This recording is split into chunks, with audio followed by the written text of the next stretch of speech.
We want to thank you for sticking with us through our technical difficulties. We're back here and going strong. Welcome back to the show. Before we left, in a minute we're going to be talking with Amanda Raymond, but right now we want to remind you that this is the interactive portion of the show. So get your questions ready and log on with your webcam. Send us a video iChat or video Skype to ITBMac5. You can also email your questions to question@intherBoots.com. Now with us is Amanda Raymond from Prospect, Maine. Amanda is a former sailor herself, a Navy wife, and now a mother of two. Amanda, how are things going? Hi, Jan. How are you? Good. Thanks for being a part of the show today. Thanks for having me. Now, to get everyone up to speed, from what we saw in the real story today, up to date, Gary has been gone now 4 months in country in Iraq. How has it been raising your two young kids without him? Well, raising two young kids, period, by yourself, to say the least, is challenging. But when I'm used to having Gary around, which I have been because he was on shore duty, it's been difficult for me. I mean, I only have two hands and one lap and only so much patience. But, you know, we're managing, we're making do, and we just kind of take one day at a time. Well, how are the kids handling this separation, Amanda? As far as Cole is concerned, you know, he's only one, and so I don't think that he really is affected by it as much. I mean, he knows I'm there, but I don't think he realizes what's going on with Gary. Olivia's having a really hard time, and she's 5, and you know, she asks me all the time, you know, where's Daddy? You know, I want to see him. Can he come home? And that really is heartbreaking because, you know, what do you tell them? I mean, she knows he's at work and she understands that, but I think it's very challenging for her. And, you know, we've tried, you know, with pictures and videos so that she feels connected to him, but I sometimes think that makes it harder for her.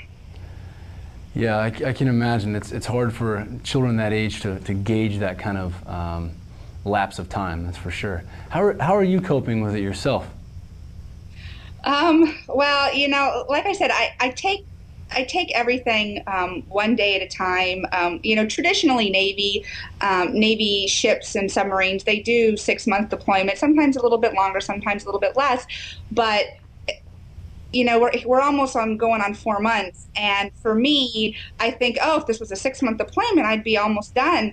But it's not. And if I think about that duration, then it gets to be overwhelming. And I can't let my guard down, because when I do, then I get vulnerable and I have to be strong for the kids. I mean, especially for the kids.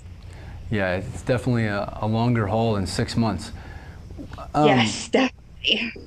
Is there anything that surprised you about this deployment? You talk about, you know, your experience with the Navy and past deployments. Is there anything about this particular deployment that's been a surprise to you? Well, what I could say has been surprising would be probably the communications.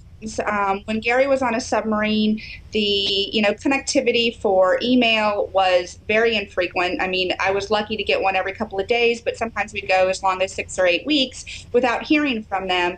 And obviously, phone calls only came with port visits. Now that he's on the ground and with, you know, essentially another branch of the service, he tries to call as often as he can, you know, as much as he's capable of doing. And that has its pros and cons. You know, it's like I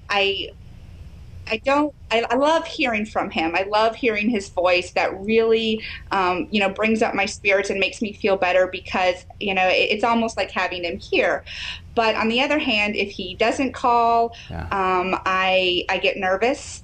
And if he, you know, with him calling every day, I tend to think, oh, well, let me wait and ask Gary. And then I don't rely on myself, which can be challenging too, because I need to be as resourceful as I can. But yeah, definitely the communications have been a good surprise, I would say, because I do get to hear from him a lot, which, like I said, makes me feel good all over. Yeah, for sure. I know that's a common theme, that people are a lot of times surprised by the communications that they're allowed in country, especially in Iraq and even in Afghanistan. I think Right, and it's good for them too. It's good for the guys to be able to talk to us. yeah, it's a huge morale boost. I don't think anybody would argue with that.